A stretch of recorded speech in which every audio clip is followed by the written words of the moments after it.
warahmatullahi wabarakatuh. Hai sahabat Bawaslu, selamat datang di podcast Bawaslu Kabupaten Kolaka Utara.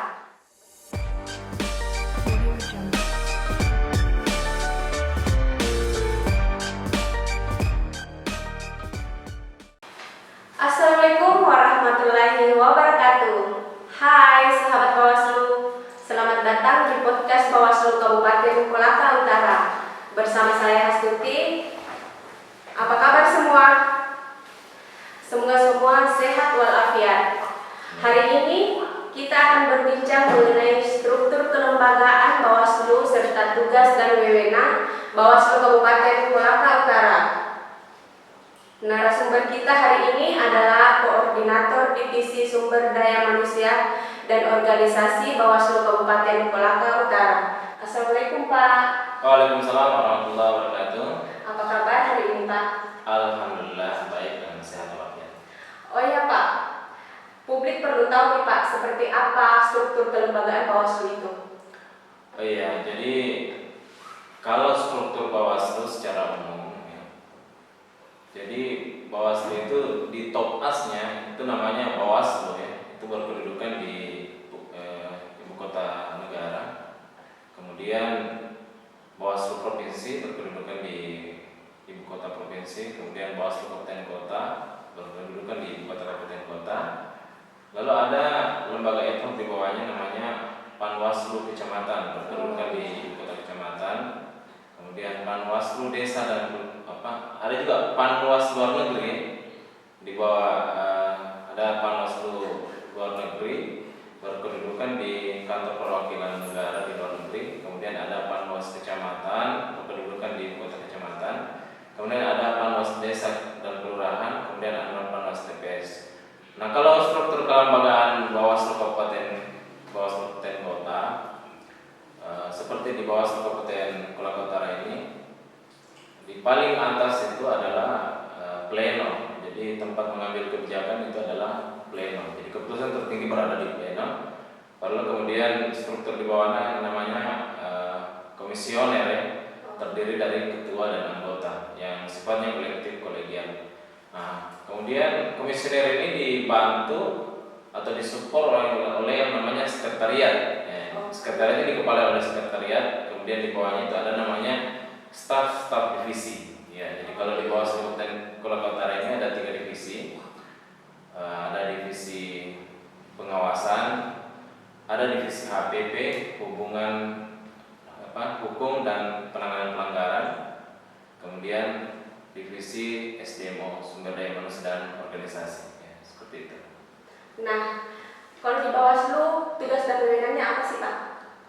Bawaslu, kalau Bawaslu Kabupaten Kota ya, kalau Iya. Bawaslu Kabupaten Kota, tugas dan wewenang tugasnya itu pertama adalah melakukan pencegahan, ya, pencegahan dan penindakan di wilayah Kabupaten Kota terhadap yang pertama pelanggaran pemilu.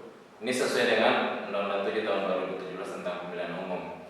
Yang kedua adalah melakukan pencegahan dan penindakan terhadap sengketa ya, di wilayah Kabupaten Kota. Kemudian tugas yang kedua adalah mengawasi pelaksanaan tahapan pemilu, yang mulai dari pendaftaran daftar pemilu, pendaftaran pemilih, kemudian pendaftaran peserta pemilu, dan seterusnya sampai penetapan hasil pemilu ya, penetapan hasil pemilihan anggota DPRD di, kalau yang menetapkan hasil pemilihan DPRD kan KPU Kabupaten Kota, itu menjadi tugas Bawaslu Kabupaten Kota untuk mengawasi. Kemudian yang ketiga adalah melakukan pencegahan praktik politik uang di wilayah Kabupaten Kota.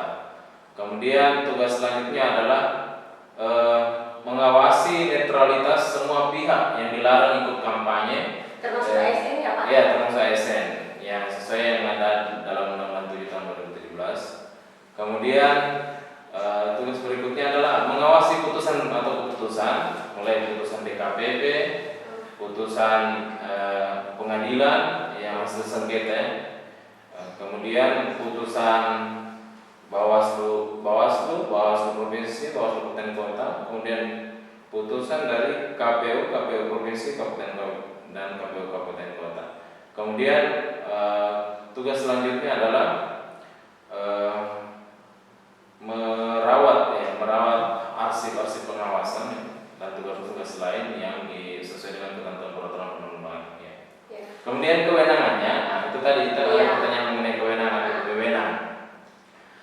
Bawaslu Kabupaten Kota itu berwenang untuk menerima laporan ya terkait dugaan pelanggaran pemilu. Ya. Berarti siapa saja boleh melaporkannya, Pak? Iya, yang bisa melapor itu kan pertama pemilih, peserta pemilih, kemudian pemantau, termasuk bisa melapor adalah penyelenggara itu sendiri, ya. Misalnya pengawas kecamatan, pengawas desa kelurahan, ataupun penyelenggara lain seperti PPK, PPS itu bisa melapor. Ya. Kemudian wewenang berikutnya adalah memeriksa, kemudian mengkaji, merekomendasikan kepada pihak-pihak terkait hasil pengawasannya berkenaan dengan netralitas orang-orang yang dilarang ikut kampanye. Ya. Kan misalnya kalau ASN, tentu hasil kajian kita itu dikirim ke ASN, Komisi ASN yang berwenang untuk memutus dugaan pelanggaran netralitas ASN. Ya. Dan kalau misalnya netralitas TNI Polri tentu ke pihak yang berwenang untuk memutus pelanggaran netralitas itu. Kemudian Bawaslu Kabupaten Kota juga berwenang untuk menerima, memeriksa dan memediasi atau mengedukasi serta sekaligus memutus sengketa proses yang diajukan oleh peserta ya. Kemudian kita Bawaslu Kabupaten Kota juga berwenang untuk membentuk Panwaslu Kecamatan, mengangkat dan memberhentikan sesuai dengan hasil petunjuk dari Bawaslu Provinsi.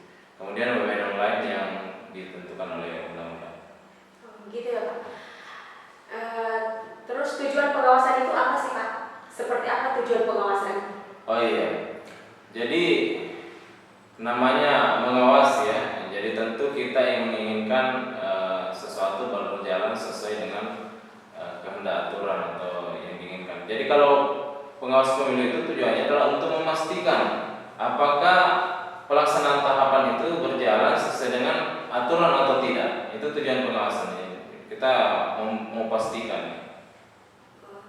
Nah, kalau tahapan itu sudah sesuai aturan, terus sikap Bawaslu apa? Oh ya, tentu itu yang kita harapkan ya. Kalau misalnya sudah pelaksanaan tahapan itu sudah sesuai dengan prosedur, maka Bawaslu mencatat dalam dokumen pengawasannya. Kita mengajudikasi dan itu menjadi dokumen pengawasan kita. Suatu saat misalnya ada sengketa di Mahkamah Konstitusi, maka kita bisa memberikan keterangan bahwa hasil pengawasan kami itu sudah sesuai dengan mekanisme yang berlaku. Nah, itu kalau sesuai prosedur ya, Pak. Kalau tidak sesuai, apa tindakan Bawaslu sekiranya itu terjadi di hadapan pengawas? Nah, itu menjadi tugas pengawas pemilu untuk menindak ya. Tadi kan tugas pertama itu adalah mencegah dan menindak. Nah, kalau misalnya itu berlangsung di hadapan pengawas, maka kita harus melakukan penindakan sesuai dengan tentunya sesuai dengan langkah-langkah yang diatur di dalam peraturan perundang-undangan maupun peraturan Bawaslu. Jadi kita harus mengambil tindakan pada saat itu. Dan penindakan ini harus sesuai dengan prosedur. Begitu ya, Pak. Iya. Baiklah sahabat Bawaslu, jadi seperti itu struktur kelembagaan Bawaslu. Berikut dan tugas wewenang Bawaslu Kabupaten Kolaka Utara. Gimana? Apa sudah jelas? Semoga dari bincang singkat kita ini memahami soal kelembagaan maupun peran Bawaslu dalam pemilu. Terima kasih Pak Senul atas waktu dan kesempatannya. Sama-sama, Mas. Demikian bincang kita hari ini. Terima kasih telah mengikuti perbincangan kami. Saya Hastuti mohon undur diri. Assalamualaikum warahmatullahi wabarakatuh. Waalaikumsalam warahmatullahi wabarakatuh.